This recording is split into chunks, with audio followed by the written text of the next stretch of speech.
Hey everybody, welcome back to my channel. I am really excited for this video because I am going to be talking about my experiences being single. And I haven't spoken about being single for ages because I haven't been single in ages. But during the time that I was single, I didn't really dive into a lot of my personal life online because it was what was currently happening to me. But now I feel like looking back on it, I don't know, I just want to share some thoughts and feelings and maybe some juicy stories and answer some questions that I maybe wasn't ready for or comfortable answering back then and seeing how I feel about those things now. This video is in partnership with Tinder as part of their Put Yourself Out There campaign. Tinder are running a competition and 100 people will win $10,000 each. And to enter, you have to literally put yourself out there by sharing your Tinder profile and bio on social media. And I will share more information about the competition and how to enter later in the video. But first, let's dive into my single past. So I ended a long-term serious relationship that I had as a teenager when I was 19. And then for the 5-6 years following that, I dated people, I had casual sex, I had lots of different flings and like situations, also lots of spells of nothing. And then when I was almost 25, I met my current partner who I recently married. But let's just ignore that part for now and talk about that good old chunk of time. I asked for your questions on Instagram of things that you were curious about and also if you had any advice questions, and I will try my best. I haven't spoken about my single years online in ages and I'm honestly giddy with excitement. So many stories. Somebody asked, one night stands?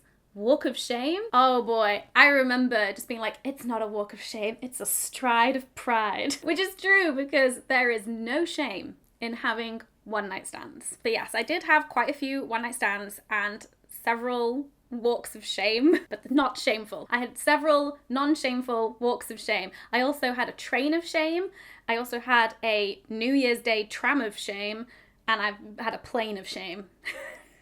My pro tip for people who like to go out and may often have one night stands, always carry flat shoes, always carry layers. Honestly, you might need them the next morning. How on earth to figure out what exactly you're looking for? Oh boy. As corny as this is going to sound, it starts with you before it starts with anybody else. It's really about getting to know yourself better, your own characteristics, your own personality, your own communication styles, things that you enjoy doing, the kind of life that you want to lead, the kind of conversations that you want to have with people. Start with you, and then you can start looking outwards to kind of see, okay, how would another person factor into that? Do they factor into it in like a serious committed companionship relationship? Is casual sex something that would suit me more?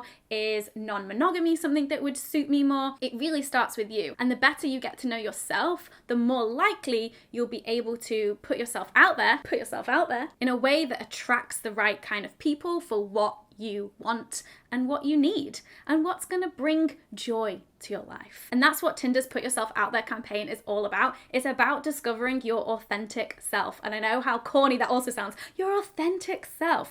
But when we're dating, authenticity in dating is so underrated. We flock to these dating rules that often give you a one size fits all, but that's not how relationships work. That's not how personal connections between people work. And if you really know yourself and you're able to communicate your authentic self and be your authentic self in different situations, then that will allow for more meaningful connections, whatever you want those connections to be. This might be my favorite question. What single things do you wish that you could do again, not in a I don't love my partner way? And I like that disclaimer because yeah, there are things that I miss, but none of it is in a I don't love my partner way. And I think the thing that I really miss is flirting. I love flirting. And I know what you might be thinking, Hannah, but you can flirt with other people and still be in a relationship. Like, flirting isn't completely off the table. And you're right, I definitely do still flirt with people,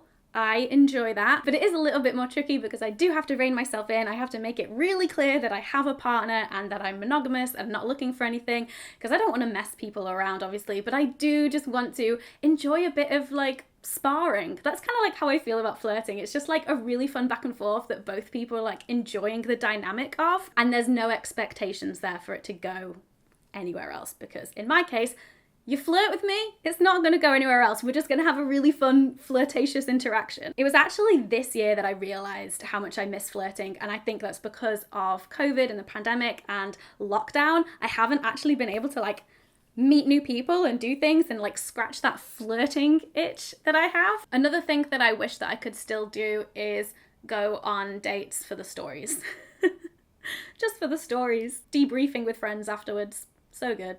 What is the most helpful thing you learned while single that you can apply in a relationship? This is a great question, and I have an answer for you. The best thing that I learned is that you cannot expect one person to fulfill all of your physical, emotional, and social needs. And that goes for people that you're dating, and that also goes for a potential long-term partner. How can you naturally make it clear you're looking for something casual or serious? This is gonna sound boring, but just say it. And I know you said naturally, but what feels natural to us is what we're used to, and it's what is normal. And what is normalized is not communicating in relationships, which is why anytime we do communicate about what we want, what we need, what we feel about the other person, and like all of those things, when we do communicate that, it feels unnatural because it's not normalized. So it is natural and it is normal, but it just might not feel it. And what do you actually want? Do you want bad communication but to feel like you're in a normal situation? Or do you want excellent communication? Why settle for normal when you can have extraordinary? It doesn't have to be a big conversation. It can be a really casual conversation. I've been in situations with people who I was having like a casual sex relationship with, and it would just kind of like come out in conversation. You'd just be like, oh, by the way, I'm like not looking for anything serious. Like, you know that, right? Okay, yeah, good. Just checking we're on the same page. Like, it can just be like a, we're just having fun here, right? Kind of thing. I think it can be a bit more tricky if you want something serious and being able to communicate that, but it can be done in a way that maybe doesn't make it about that specific person, because if you're looking for something serious, you're looking for something serious and you're just like figuring out if it might be that person or it might be the next person, like who knows? So depending on how you go about your dating, you could say something like, I'm actually looking for a relationship, so I'm dating at the moment. That's just where I'm at, by the way. Just letting you know, doesn't necessarily mean I want a relationship with you. That's why I'm dating, to figure these things out. Like, you can be as upfront about it as that. So I want to talk about Tinder's Put Yourself Out There campaign and competition. Like I said, they're giving away a bunch of money. The competition is the Put Yourself Out There challenge, and Tinder are giving away $1 million. That's $10,000 to 100 different people. To enter, create your most authentic Tinder profile and share it on Instagram. Make sure you tag Tinder and also hashtag PYOT challenge. The contest runs until the 31st of December, with winners being announced on the 17th of January. You have to be 18 or over and live in the US or Canada to enter. So if you fit that bill, if you're a single Pringle ready to mingle, I highly encourage that you enter. One, you could win $10,000. I mean, come on. But also, I think it's a really great challenge because I think we often struggle to craft our Tinder profiles to be truly authentic to ourselves. I remember when I used to struggle with creating my profile, it would be like, what do people want to see? And like, how do I come across as like funny and interesting? I think I'm better at being funny in person with people and like bouncing off them. I am not funny for just like coming up with my own witty one-liners and stuff. So attempting to be funny in my Tinder bio was never authentic to me because that's not one of my strengths. So if you are a funny person, show that. If the idea of trying to come up with a witty one-liner in your Tinder bio makes you physically hurt, don't force it. That's clearly not authentic to you, and that's fine. I think if I were to create a Tinder profile now, I would obviously say, I'm married, looking for some flirtatious, fun, no strings attached flirting. That's what my game plan would be. And I would also probably include something about loving color coordinated spreadsheets. I want to weed out the people who are going to be like, oh, hey, I see that you like color coordinated spreadsheets. Do you want to see mine? And I'll be like, yes. Do you want to see mine? And they'll be like, yes. And we're like, showing each other our spreadsheets. That's the kind of intimate and authentic interaction I'm looking for. So to help you put yourself out there, because I would be over the moon if one or more of my viewers won this contest. Ooh! I'm going to help you out with some pro tips about writing your bio and creating your authentic Tinder profile. We've kind of already talked about this, but go inwards. What is important to you? What do you like? Figure out what it is that you want and what it is that you want from another person. That can be romantically, intimately, emotionally, socially, sexually. And to find out what is important to you, take stock of your life, like actually kind of like map it out of like what kind of person you are, what your routine is, what kind of lifestyle that you have, what are some things that you might want to change, like how would another person or other people fit into your lifestyle and the things that you want to do and enjoy. Like you can get real specific. And then another great tip that I have for you is write a job description. Now, you don't have to show this to anyone by any means, but download a job description template from the internet and fill it out as if you were filling it out for your ideal romantic partner, ideal sexual partner, ideal casual sex partner, like whatever it is. You can do multiple depending on like what position is vacant and answer the questions in the template, and that will hopefully guide how you're going to create your profile to attract those kind of people. My next tip is to make sure you are crafting your profile when you are feeling good about yourself. Set the mood. I know that we can often turn to dating apps when we're feeling despair. Maybe a relationship's just ended, or maybe someone that we thought was maybe going somewhere and it's not, and you're like, fine, I'll get the app out again, I'm gonna start swiping. That might not be a great mindset to be in when you're trying to describe yourself and like put your best authentic self out there. Do it when you're in a good mood. What makes you happy? Talking to your friends, reading a good book, like moving your body, like doing some dancing, getting a good night's sleep, lighting some candles. Like what sends you into a really relaxed state of mind, and one where you're like, I'm great, you know? You want to be like feeling that about yourself before you start writing about yourself. If you struggle with that, ask your friends to describe you, because they will say lovely, nice things about you that are true. Keep your bio simple. Do not give people an essay, but make it specific to you. Do the test where if one of your friends just saw the bio, didn't see the pictures, they would be able to identify that bio as you. Craft your bio in a way that it is a window into your personality. Not the whole story, but it invites questions. And think about the kinds of conversations that you want to have with people. Think about the kinds of questions that you actually want to be asked, and put in your profile the things that might spark those kinds of interactions. And this next tip is completely up to you how you want to approach it, and that is disclosures around things like disability, height, religion, political affiliations. And again, it's about making it authentic. So I used to always put feminist in my bio because that was what was authentic to me, and I wanted the people that I dated to know this is who I am, and like, if you are not, then I'm sorry, it's not gonna work. If your political beliefs or your religion is really important to you and you want other people to know about that, put it in your bio. Like, do not feel afraid to do that. I say height just because I think I used to put that I was 5 foot in my bio just so I wouldn't get any of those comments when I met someone in person being like, oh, you're really short, because I already was like, I am short.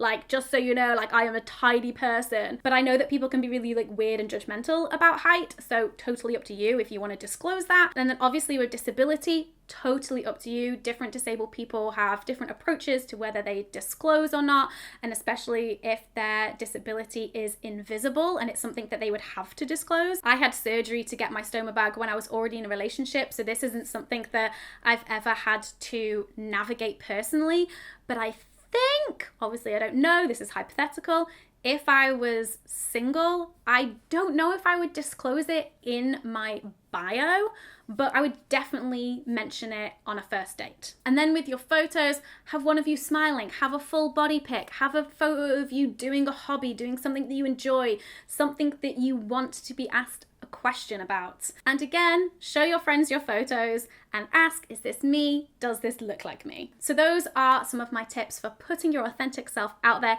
in your Tinder bio. Best of luck if you're going to be entering the competition. I will keep my fingers crossed for you. All right, on with more of your questions about my singledom. How do you define the boundaries of casual sex? I'm enjoying it and don't want it to edge into dating. Great question. First of all, define dating for you. What does it mean if you're dating somebody? Does it mean that you actively go on dates? Does it mean that you like call each other up and like text multiple times a day? Like, get really specific, and you can absolutely have this in a casual conversation way. Just be like, by the way, we're just gonna be doing this kind of thing, right? Like, I don't actually want to like go on any dates with you. Can we just hook up when we see each other? Or can we just like make it a once a week thing? We can text each other, but I'm not really keen to do phone calls or anything. But when we hang out, we can like do X, Y, and Z and like have a really good time. So for you, it's about actually defining what activities in your head means dating, and like have a conversation about that with someone. Like, by the way, like, what does a casual sex relationship look like to you? When does it cross over into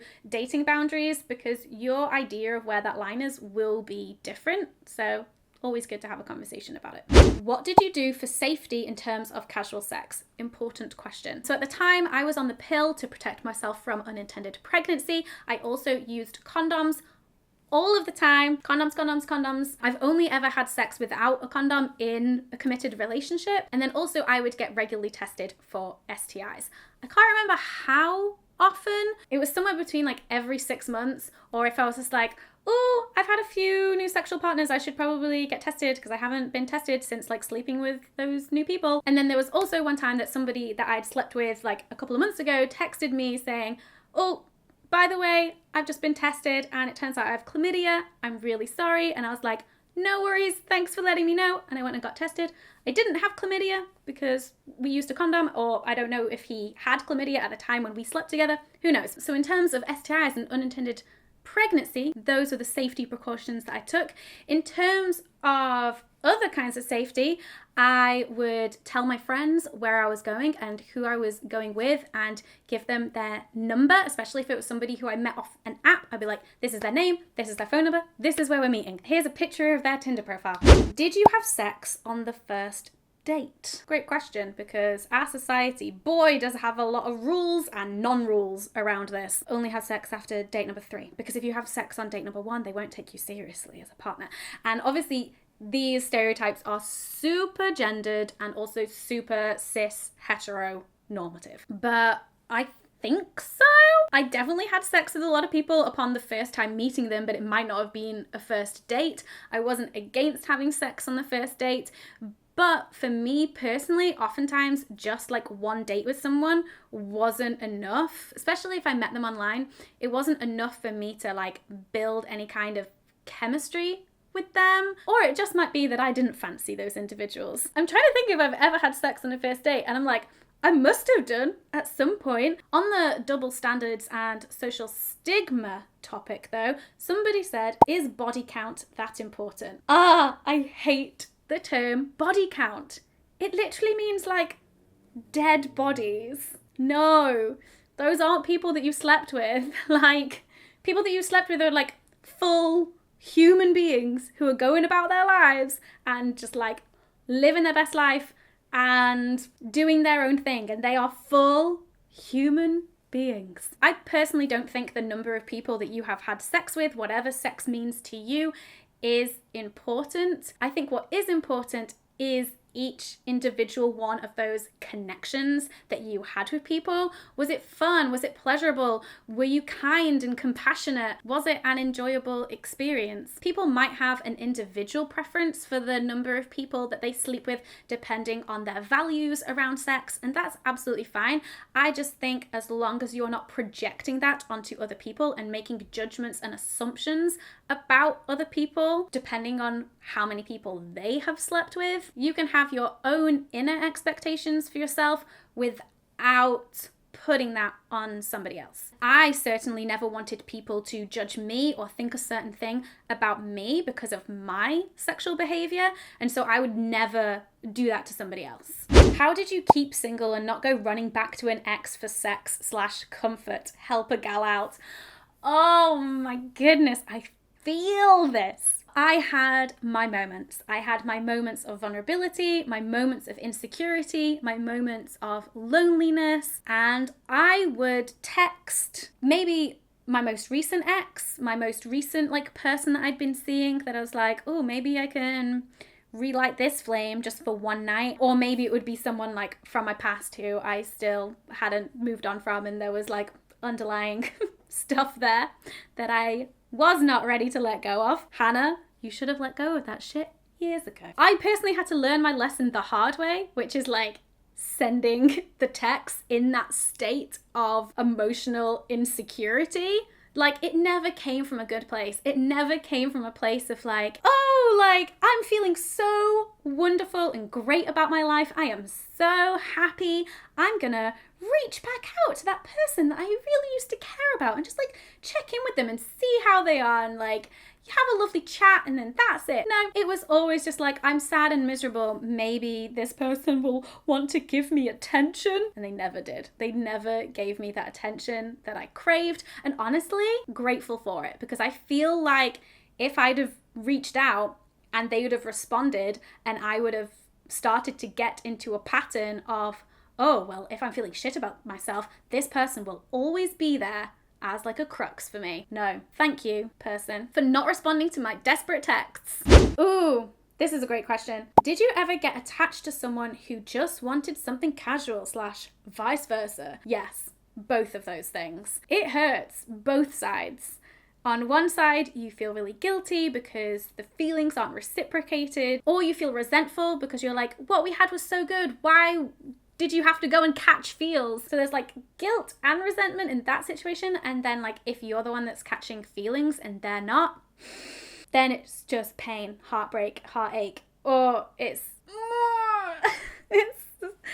so sad. But ultimately in those situations, walk away. It is not going to do you any favors to stay and try and change them. You are not going to be okay pretending to be fine with the arrangement when you are not okay with the arrangement. And also, if you are the person who has not caught the feels, you should be the one thinking a bit more straight and be able to go, no, we should probably end this because I don't want to lead you on anymore and I don't want to hurt your feelings anymore because I respect you. That responsibility is also on you to do that. Don't be taking advantage of somebody who fancies the pants off you just so you can get laid. Oh, someone asked for my best single sex experience. I met someone whilst traveling, and halfway through this trip, we ended up hooking up, and it was just so fun because they were a great person, the sex was great, and then also we were traveling together, so it was super fun. That window in time and that casual sex fling was honestly amazing. The only thing that let it down was that I caught feels and we went our separate ways at the end of it, and I was I miss you, and tried to make something out of nothing. Hannah, just let it exist in its little beautiful bubble. And I do that now. I'm just that was great. But oh boy, was I pining after them afterwards. Best and worst one night stand experience. Best, met them at a comedy gig, went back to theirs, and they immediately undressed and got in the shower and were are you joining me? And I was oh my goodness, how fun. And it was honestly so great to kind of be naked with someone before having sex with them. So you could kind of like flirt and be intimate and like get to know each other's bodies. It definitely sped up the intimacy and sped up feeling comfortable with this person, which if it's a one night stand, feeling comfortable and feeling safe and feeling like you're gonna have a fun, great time is so important. And that definitely was something that was fun, it was bonding, and I felt really safe. I'm honestly really lucky that I don't have any standout that was awful one night stand experiences, so grateful for that. The one that comes to mind is somebody who I met through a work thing, and we ended up going on a date, and I brought him back to mine. Oh, so there we go, sex on a first date. I have definitely confirmed have sex on a first date. He was into some like light BDSM, and so wanted to tie me up and blindfold me, and I was like all for it. I was just like, ooh, that sounds like so much fun. But it actually wasn't super great, and I think it was because we didn't really know each other that well. We hadn't had like a full-on conversation about taking things slow and like the communication, and so it kind of just all happened, and I enjoyed it, but I just wish that there had been more communication rather than just like an assumption of like, okay, you're into it, okay, let's go. I wish there'd been like a more of a back and forth, because afterwards I was just like, I definitely like want to try some light BDSM again, but not like that. Thank you so much for your questions and letting me relive my single days. Honestly, this has been a lot of fun. Don't forget to check out Tinder's Put Yourself Out There campaign and competition. I'll leave a link in the description for all of the info, and if you are going to enter, best of luck, come on. I feel like with the help of our community, you'll be able to write the most authentic Tinder profile. So if you fancy, share in the comments and we can all like help each other out and give feedback and say if we would swipe right or not. Only if you're comfortable, obviously. And then I'd also just love to hear some of your thoughts in the comments about some of the things that we discussed. Sex on a first date. If you are in a relationship, is there anything that you miss about being single as well? What things have helped you figure out what's important to you, whether that's in a romantic partner or a sexual partner? And another thing that I would love to hear from you, which I don't have experience in, is being single and trying to date during a pandemic. Are you okay? How's that been for you? I'm sending all my love. Thanks so much for watching, and thank you so much to Tinder for partnering with me on this video, and I will see you in my next one. Bye!